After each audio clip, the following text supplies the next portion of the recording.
If you've ever been told you think too much, analyze everything, or that you should just relax and go with the flow, this video will finally explain why you can't. What I'm about to reveal isn't just psychology, it's the science behind why your mind works in a way most people will never understand. There's a specific type of person who moves through the world differently. While most people glide across the surface of life, accepting things as they are, there are others who can't help but dive deeper. These are the deep thinkers, the ones who question everything, who see patterns where others see randomness, who find meaning in moments most people overlook. But here's what nobody talks about. Being a deep thinker isn't always a gift. It's often a burden, it's exhausting, it's isolating, and it's deeply misunderstood. In this video, we're going to explore the psychology of deep thinkers. We'll look at what sets them apart, why their minds work the way they do, and why this particular way of thinking often leads to a very specific kind of loneliness. If you've ever felt like your thoughts run on a different frequency than everyone around you,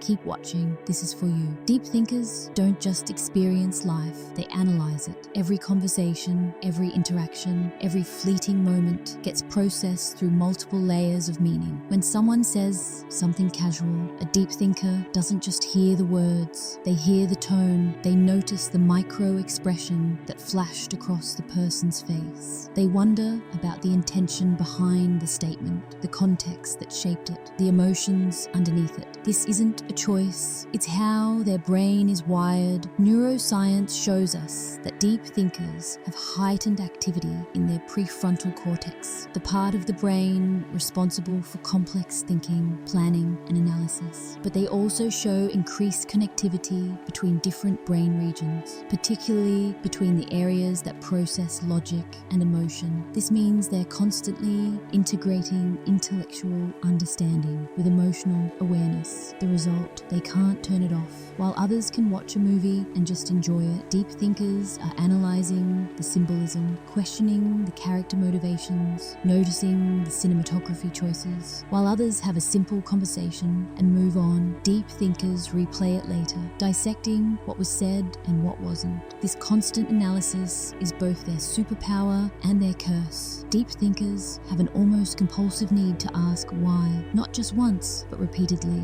like a child who refuses to accept simple answers. But unlike a child's curiosity, theirs comes from a genuine inability to accept surface-level explanations. When someone says, "That's just how things are," a deep thinker's brain immediately rejects it. Their mind automatically generates a dozen follow-up questions. But why is it that way? Who decided it should be like this? What would happen if it were different? What assumptions are we making by accepting this? This is rooted in what psychologists call need for cognition, a personality trait characterized by the tendency to engage in and enjoy effortful thinking. People high in need for cognition don't just prefer deep thinking, they actually require it to feel satisfied. Research published in the Journal of Personality and Social Psychology found that individuals with high need for cognition experience genuine discomfort when forced to accept information without understanding its underlying logic. Their brains literally crave depth. But here's the problem. Most of the world runs on accepted truths, social conventions, and surface-level interactions. When you're someone who needs to understand the why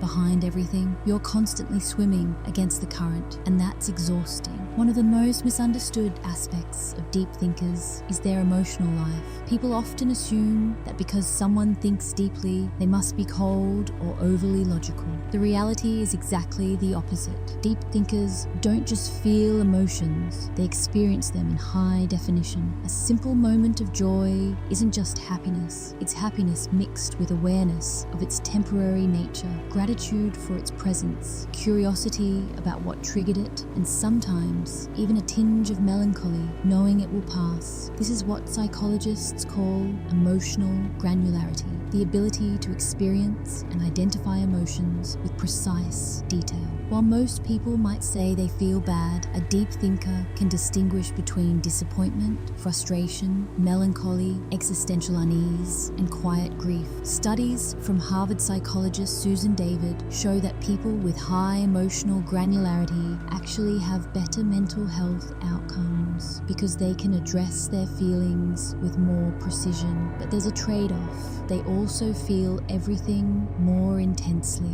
Imagine turning up the volume on every emotion. That's what it's like inside a deep thinker's head. A sad song doesn't just make them a little melancholic. It can transport them to every memory associated with that feeling. A beautiful sunset doesn't just look pretty. It triggers thoughts about impermanence, beauty, time, existence. Their emotions aren't simple, they're symphonies. And most people are listening for a single note. Deep thinkers often describe feeling like they're watching life from slightly outside of it. Even in the middle of an experience, part of their mind is observing, noting, analyzing. They're simultaneously the participant and the witness. Psychologists call this meta-awareness, the ability to think about your own thinking. It's like having a narrator in your head who's constantly providing commentary on your life as it happens. In a conversation, while they're talking, they're also aware of how they're talking. They notice their own word choices, their body language, the other person's reactions. At a party, while they're socializing, part of their mind is observing the social dynamics, the unspoken hierarchies, the patterns of interaction. This meta-awareness gives them incredible insight. They can read rooms, understand subtext, and see through superficiality, but it also creates distance. When you're always partly observing, you're never fully immersed. You're always slightly removed from the moment, watching it happen rather than just being in it. Research on mindfulness and self-awareness shows this can be both beneficial and burdensome. Beneficial because it leads to better self-regulation and social intelligence. Burdensome because it can prevent the kind of spontaneous, thoughtless joy that comes from complete presence. Deep thinkers often envy people who can just be without thinking about being. Ask any deep thinker what drains them most, and they'll often say the same thing: small talk. Those surface level conversations about weather, weekend plans, and trivial updates feel like sandpaper on their soul. But why? It's not snobbery. It's not that they think they're better than others. It's that their brain literally craves substantial exchange, and small talk provides none of it. When a deep thinker engages in conversation, they're looking for connection, meaning truth. They want to discuss ideas, emotions, experiences that matter. They want to understand how you see the world, what keeps you up at night, what makes you feel alive. They want authenticity. Small talk is the opposite of all that. It's a social ritual, useful for lubrication in social situations, but nutritionally empty for someone whose mind is starving for depth. Anthropologist Kate Fox, who studied conversation patterns, found that small talk serves important social functions. It establishes rapport, signals friendly intent, and fills awkward silences. For most people, it's comfortable and natural, but for deep thinkers, it feels like an elaborate dance they're forced to perform. They can do it. Most learn to fake it reasonably well, but it depletes them. Every "how's the weather" feels like time stolen from conversations that could actually feed their soul. The tragedy is that in a world built on small talk, deep thinkers often seem aloof, awkward, or antisocial, but they're not. They're just hungry for something real in a world that mostly offers the artificial. All of this leads to a very particular kind of loneliness. Not the loneliness of being physically alone, but the loneliness of being surrounded by people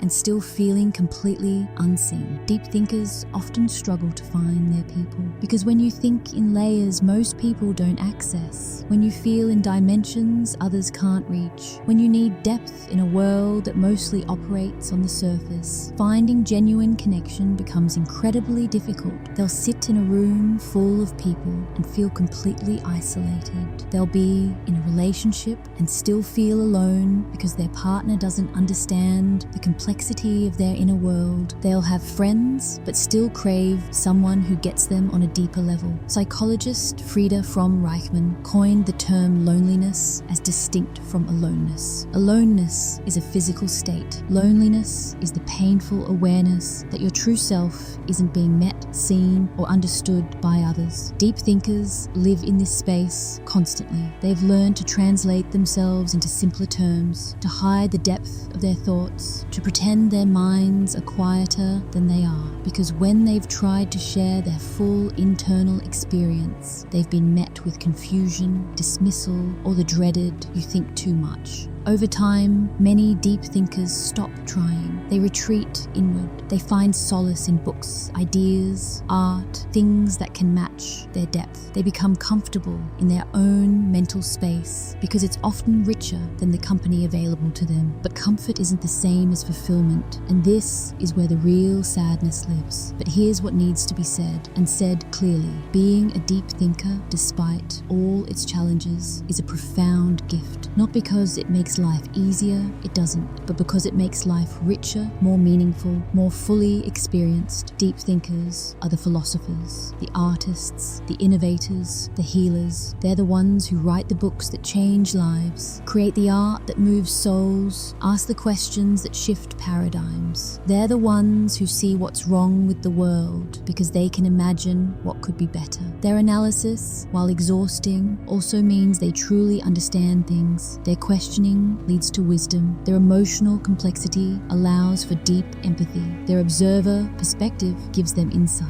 Their intolerance for superficiality pushes them toward authenticity. History is shaped by deep thinkers. Albert Einstein, who said, "The important thing is not to stop questioning." Maya Angelou, who felt and expressed the full spectrum of human emotion. Carl Jung, who mapped the depths of the unconscious mind. Virginia Woolf, who captured the inner world with stunning clarity. These weren't people who thought like everyone else. They were deep thinkers who refused to accept the surface, who dove into the depths, and who brought back treasures for the rest of us. Research on creativity and innovation consistently shows that breakthroughs come from people who can hold multiple perspectives simultaneously, who question assumptions, who see connections others miss. In other words, deep thinkers. The world needs people who think deeply, desperately, because the world's biggest problems won't be solved with surface-level thinking. They require the exact qualities deep thinkers possess. So if you're a deep thinker, here's what you need to know. You're not broken, you're not overthinking, you're thinking appropriately for the complexity of existence. You're not too sensitive,